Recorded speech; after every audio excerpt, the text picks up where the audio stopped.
So, the story, the Department of Education has rescinded guidance mandating revenue sharing when it comes to payments to proportionate numbers between men's and women's sports. So there's a different take right there with Ross Dellinger. In other words, Title IX, which is 50 years old, Title IX is not in a position, according to what the ruling was yesterday, to be able to say, yes, but the money needs to be equal like the scholarships in total.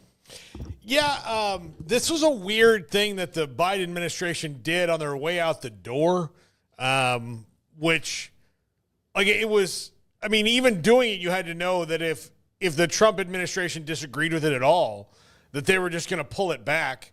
And so it's not a surprise that this has happened. It was kind of, it was like the lamest parting shot you could give politically. I didn't understand at the time, and I had Amanda on the show right as it happened, and I asked her, I said, this feels just like a political dart that they threw that's just paperwork, that's more paperwork for, you know, the Trump administration to deal with. And so it was kind of an empty threat at the time, and I didn't think it would have held anyway. Had Kamala Harris been in office, like they had done it because of the way that this House settlement is done. You know, I think part of that would have been David Baker calling in any political favor he would have had to make sure it didn't. So it was just kind of a weird thing on the way out the door that never made sense on sticking it, because they were always going to try to change that. Now, if you want to look into more over time about how you can make payments more equitable and create more money for women's sports, then do that. But to kind of just leave a memo on your way out the door, not effective governance. Yeah, I mean, I don't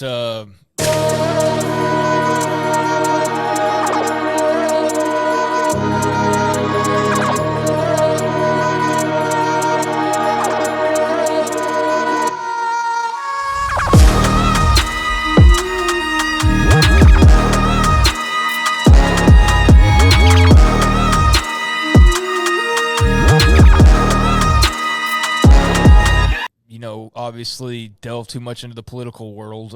So I hear Title IX or things like that, and I kind of start to go like, oh, bring me back. But with this story, obviously it's been floating out there for a while. And I think my only really opinion on it is you do have to protect women's sports. I also don't necessarily believe that you have to treat it as though it's the exact same thing as football. I've never agreed with that. I agree that there should be some element of balance, because otherwise there would be schools that would pour absolutely nothing into their women's sports if they had the choice to, right? They would spend it all on football and men's basketball, and maybe women's basketball would be fortunate enough, but like swimming would be screwed, or if they even had it. So like you need to have some type of a balance, and I'm all for that. But I did not feel like this should be the hurdle to the settlement going through and the prevention of like all of these other people getting what they so desire is, oh, well, what about the women? Well, so they should be paid the same amount of money should be allocated to football and basketball, as to football and men's basketball, just because it's women's sports. I don't agree with that, and I guess a lot of other people don't either, based on a lot of what I've seen. So that was really my only opinion about that talk in general, and didn't really know where it was going to go from here. But I guess we're getting some resolution now as things start to settle in terms of the new administration. So, I'm glad that they're trying to figure some things out and get to the bottom of this and get it figured out. Well, one of the things that the Biden administration on the way out, when you mentioned that, is that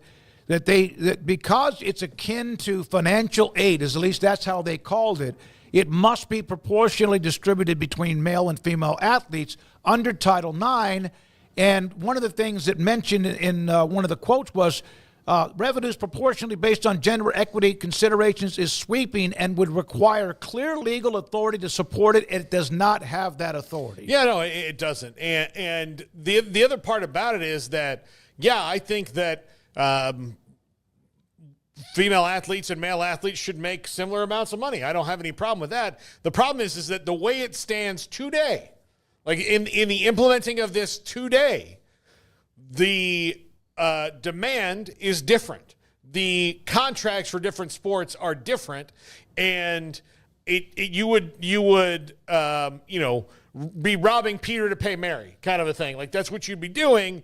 And then you're going to have a whole other set of problems with the subset of athletes, football and men's basketball, who are like, wait a minute, what's going on here? I thought this. So it's not, none of this is ideal. Like that's the thing. It's like none of this is ideal. Now, can you set up aside a 10-year plan to help grow those sports so that the proportionality of it is smaller? Yes, but you can't do it tomorrow. And that's the problem with that kind of just throwing it as you're on your way out the door is like, okay, so this settlement comes down in April. They're going to start, under this new thing in June when the new school year's, school calendar, athletic calendar starts.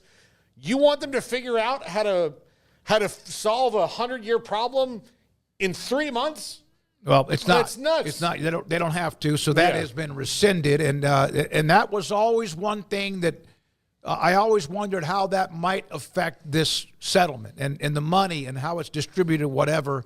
And so there we are. Amanda Kristovich will join us today at 3:40, right after we have Too Tall Jones to discuss that a little bit further.